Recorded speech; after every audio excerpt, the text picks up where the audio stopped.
El capítulo 11 de Mateo registra las dudas que Juan el Bautista tuvo acerca de Jesús durante el tiempo en que él estuvo en la cárcel. Aquellos que conocemos la personalidad de Juan, sabemos que no era una persona débil. La fibra moral que él tenía era tal que estaba deseando reprender el adulterio de un rey. Como el Señor dijo de él, no era una caña sacudida por el viento o débil en carácter. Jesús pagó a Juan un alto tributo cuando dijo: de cierto os digo, entre los que nacen de mujer no se ha levantado otro mayor que Juan el Bautista. Durante el tiempo en que Juan compartió con el Señor,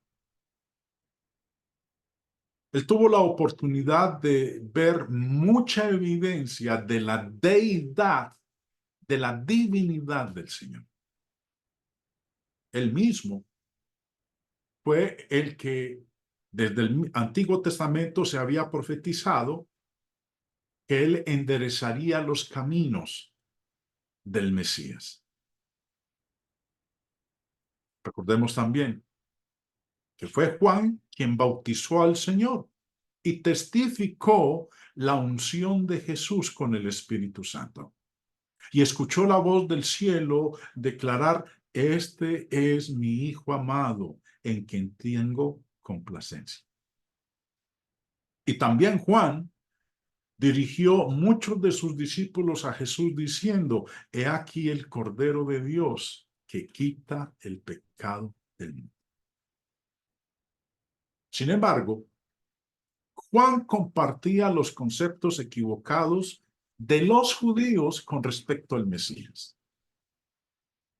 Él esperaba que el Mesías viniera como un rey victorioso para vencer los ejércitos de Roma y establecer la independencia de la nación judía. En lugar de ver a Jesús haciendo la preparación para un conflicto militar, vio a Jesús sanando personas enfermas y enseñándole a los pecadores el camino de salvación.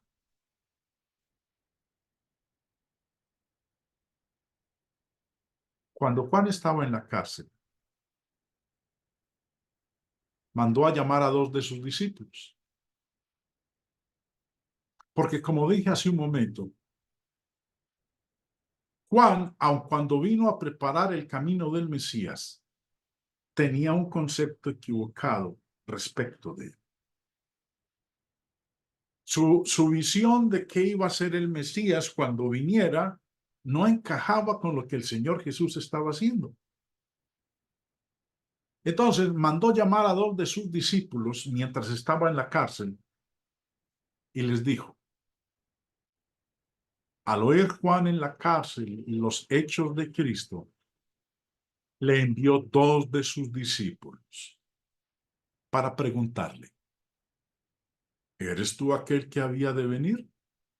¿O esperaremos a otro? Lo interesante es la respuesta que el Señor le da. Mire cómo le responde el Señor a Juan. Mateo 11, continuando ahí en el mismo contexto, dice en el verso siguiente, el verso 4, respondiendo Jesús les dijo: id y haced saber a Juan las cosas que oís y veis.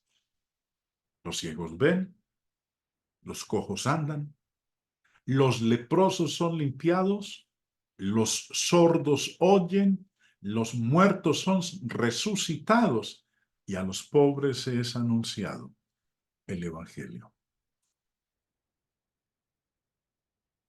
La respuesta de Jesús fue la de que Juan dirigiera la atención a los milagros que él obraba y también hacia las profecías mesiánicas que profetizaban la venida del Mesías.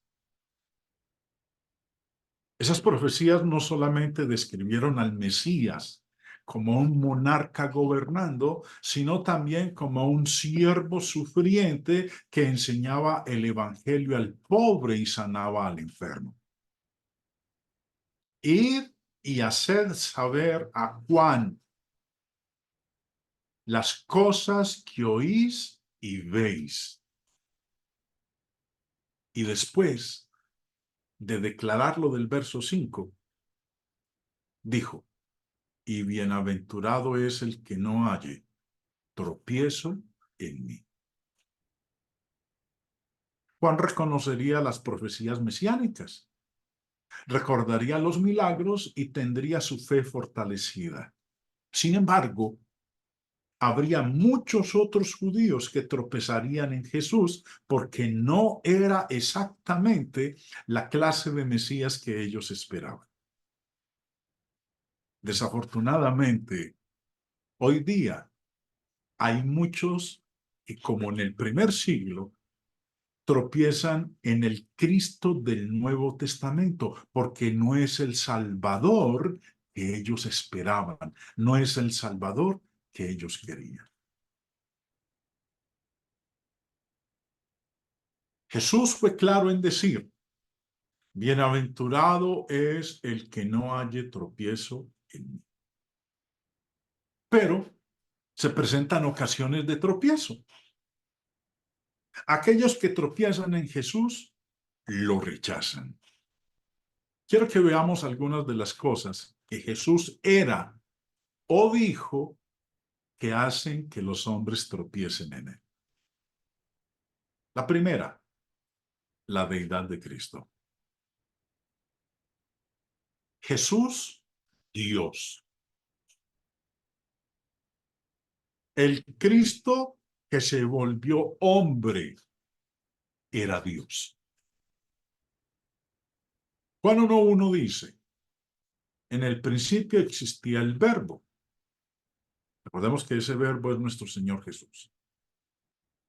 En el principio existía el verbo y el verbo estaba con Dios. Cuando dice ahí, estaba con Dios, este Dios es Dios el Padre.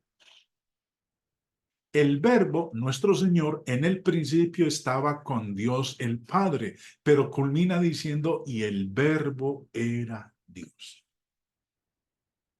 No está diciendo que era Dios el Padre, sino que Él, al igual que el Padre, que es Dios, Él también es Dios. Él también es divino como su Padre es divino. Él también tiene una naturaleza divina, así como el Padre también tiene una naturaleza divina. Su declaración de ser el Hijo de Dios era una declaración de deidad, de divinidad. Así se entendía en el primer siglo. En Juan 5:18 leemos, por esto los judíos aún más procuraban matarle, porque no solo quebrantaba el día de reposo, sino que también decía que Dios era su propio Padre, haciéndose igual a Dios. Declararse hijo de Dios era una declaración de deidad, era una declaración de ser Dios. Si su padre tenía naturaleza divina, él al ser el hijo del Padre, entonces también tenía la misma naturaleza del Padre, divina. Era igual a Dios. Él existía en igualdad con el Padre antes de venir a esta tierra. En Filipenses 2 dice, haya pues en vosotros este sentir que hubo también en Cristo Jesús, el cual siendo en forma de Dios, no estimó el ser igual a Dios como cosa que aferrarse. Este versículo 6 dice que él, antes de venir a este mundo, tenía la forma de Dios. Él antes de venir a este mundo, nos dice, era igual a Dios. Ahora, ¿qué forma tiene Dios? Yo no lo sé. Tiene una forma, sí, pero la Biblia no nos dice cuál es la forma de Él. Pero Él es igual a Dios. Dice, no estimó el ser igual a Dios. ¿A cuál Dios? A Dios el Padre. Él no dijo, bueno, yo soy Dios, yo para qué voy a ir al mundo, un mundo lleno de maldad, un mundo lleno de pecados. No, yo no me voy a rebajar siendo Dios, siendo igual a Dios el Padre. Yo no me voy a humillar, yo no me voy a rebajar yendo a ese mundo. El verso dice, no estimó el ser igual a Dios como cosa que aferrarse, sino que se despojó a sí mismo. ¿De qué se despojó? No de ser igual a Dios. Dice que él tomó la forma de siervo, se hizo semejante a los hombres. Tomó forma de siervo. ¿Qué forma tenía antes de venir al mundo? Dice el verso 6, tenía la forma de Dios. Siendo en forma de Dios, se despojó de esa forma y tomó forma de siervo, hecho semejante a los hombres. Él no se despojó de su igualdad con Dios, se despojó de la forma que tenía y tomó la forma nuestra, una forma humana. Y estando en la condición de hombre, se humilló a sí mismo, haciéndose obediente hasta la muerte y muerte de cruz. Muchos hoy día no pueden aceptar a Cristo como esto. Piensan que Jesús fue un hombre, un buen maestro, un profeta o aún un ser creado de un rango muy alto, pero no pueden aceptarlo como Dios con nosotros. Entre aquellos que tropiezan en la deidad de Cristo están incluidos los modernistas, los judíos, los testigos de Jehová.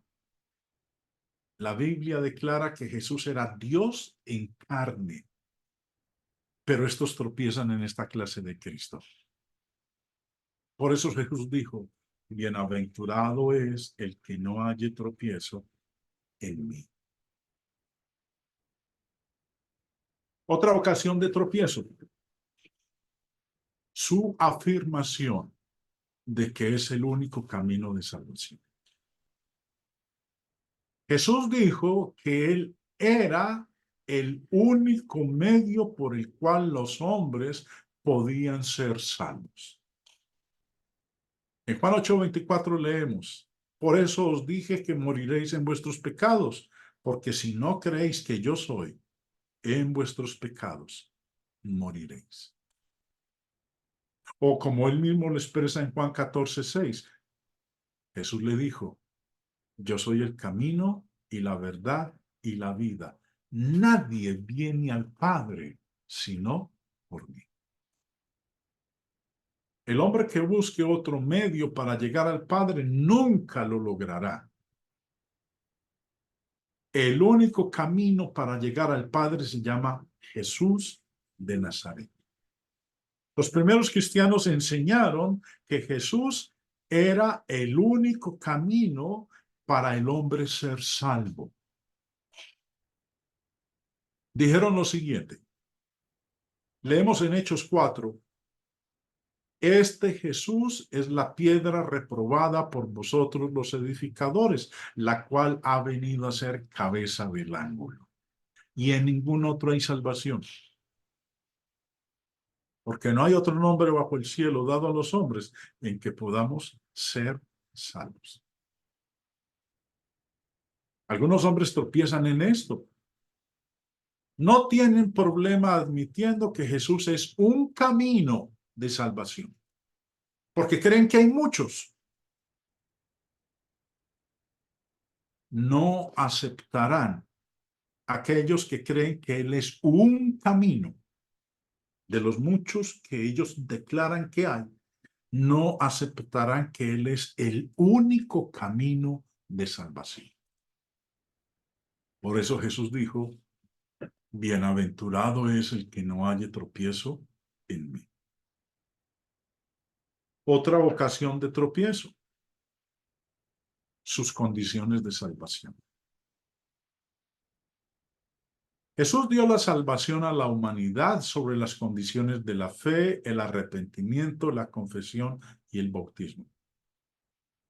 Él dijo en Marcos 16:16, el que creyere y fuere bautizado será salvo, mas el que no creyere será condenado. A Nicodemo le dijo en Juan 3, de cierto te digo, que el que no naciere de agua y del Espíritu no puede entrar en el reino de Dios. Algunos hombres tropiezan en las condiciones para la salvación del hombre. Y especialmente esto es verdad con referencia al agua del bautismo. No quieren aceptar el hecho de que Jesús enseñó que el agua del bautismo es una condición para la salvación del hombre.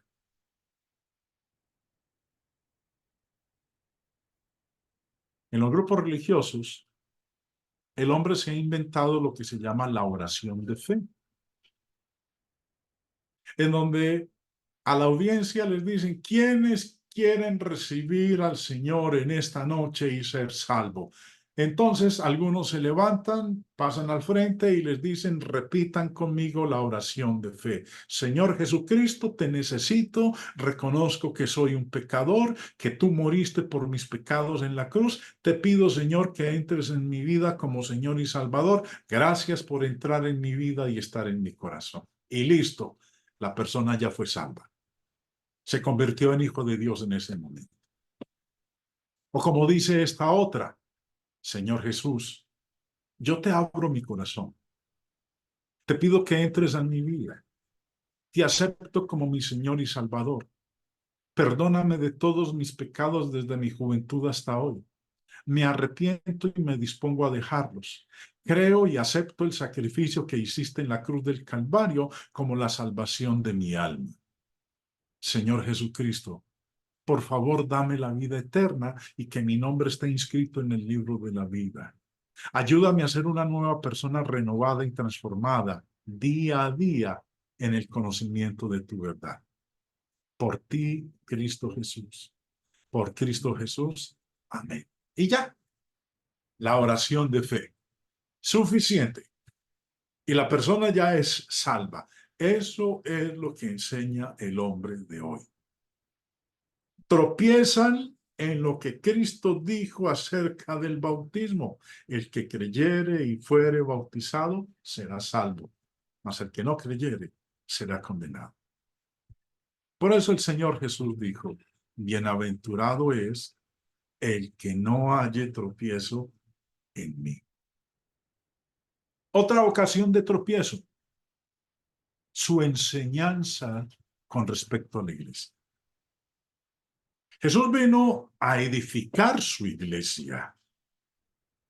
En Mateo 16 leemos, y yo también te digo que tú eres Pedro, y sobre esta roca edificaré mi iglesia. Hubiera sido muy diferente si hubiera dicho, sobre esta roca edificaré mis iglesias. Pero el Señor habló de una sola. El Señor Jesús vino a edificar su iglesia, no sus iglesias. Él nunca tuvo la intención de edificar una pluralidad de grupos religiosos. La iglesia del primer siglo enseñó lo siguiente. En Efesios 4:4 declara, un cuerpo y un espíritu, como también fuisteis llamados en una misma esperanza de vuestra vocación. ¿Cuántos cuerpos? Uno solo. No 3, 5, 100, 1000, etc. Y el mismo escritor de Efesios en Colosenses nos dice, capítulo 1, hablando del Señor. Y Él es la cabeza del cuerpo, que es la iglesia. ¿Qué es el cuerpo? La iglesia. ¿Y cuántos cuerpos hay? Un cuerpo. Eso quiere decir entonces que solamente hay una iglesia. El Señor estableció solamente una iglesia, no miles, no cientos. Hoy en día hay para lo que usted quiera. Puede escoger la iglesia de su agrado, en donde usted mejor se acomode, donde mejor se sienta, donde le den empanadas, tamales, chorizos, aguapanela, frijoles con chicharrón. Si eso es lo que usted está buscando, eso es lo que va a encontrar. Pero el Señor estableció solamente una iglesia. Él es la cabeza del cuerpo que es la iglesia. Y solamente hay un cuerpo, la iglesia de Cristo. Pero muchas personas religiosas tropiezan en esto que Cristo dijo acerca de la calidad de única de la iglesia. Consideran que cualquiera que crea que hay solamente una iglesia es una persona fanática, es una persona intolerante. Por eso el Señor Jesús dijo, bienaventurado es el que no halle tropiezo en mí. Otra ocasión de tropiezo, su enseñanza con respecto al matrimonio y a las segundas nupcias. Jesús vivió en una época cuando los hombres se divorciaban de sus esposas por cualquier razón. Nos dice Mateo 19:3. Entonces vinieron a él los fariseos tentándole y diciéndole, ¿es lícito al hombre repudiar a su mujer por cualquier causa? Esa era la práctica del primer siglo. Los hombres se divorciaban de sus esposas por cualquier razón. Si el alimento no quedaba bien sazonado, si dejaba quemar los alimentos, si se asomaba por la ventana, si la veían hablando con un hombre, si había perdido la figura, si encontraba a alguien más bonita, a otra mujer más bonita que ella, si roncaba,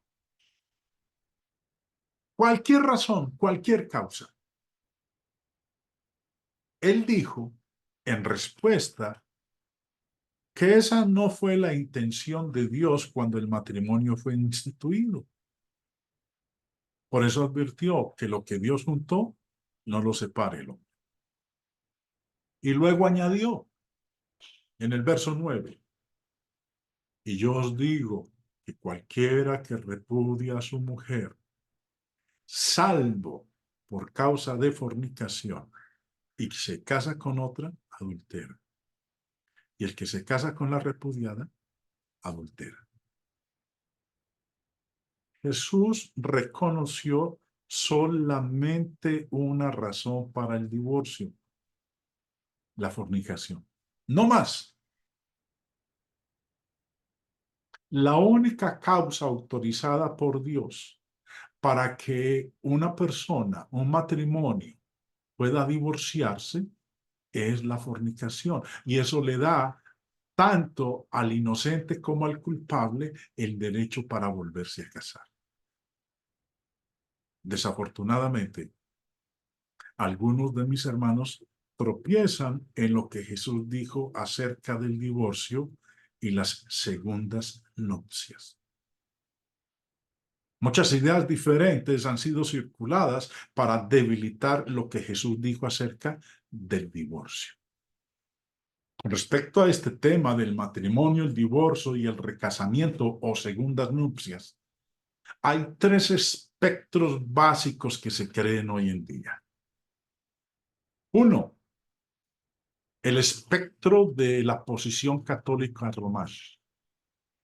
¿Cuál es? Ninguna parte puede volverse a casar. Ninguno. Si se divorcian, no se pueden volver a casar. El espectro número 2 es el que sostienen la mayoría de los hermanos, y es que la parte inocente puede volverse a casar. La parte culpable, no. Y el tercer espectro, que es el que otros creen diferente al de la posición católica, diferente al de la mayoría de los hermanos, es que ambas partes pueden volverse a casar. Este servidor está dentro del grupo número 3, el de los otros. Ambas partes pueden volverse a casar si se divorcian. Aquellos que enseñan lo que Jesús dijo acerca del divorcio y las segundas nupcias son considerados como legalistas y rigurosos. Tropiezan en lo que el Señor Jesús enseñó acerca del divorcio y las segundas nupcias. Por eso, el Señor dijo, bienaventurado es el que no halle tropiezo en mí. Juan el Bautista no es la única persona que tuvo problemas en la aceptación del Cristo enviado de Dios. Muchos hoy día están tropezando en Jesús exactamente en la misma forma que le sucedió a Juan. Cada uno de nosotros necesita estar deseando someter sus ideas personales a lo que Cristo sería y enseñar lo que Cristo era y enseñó.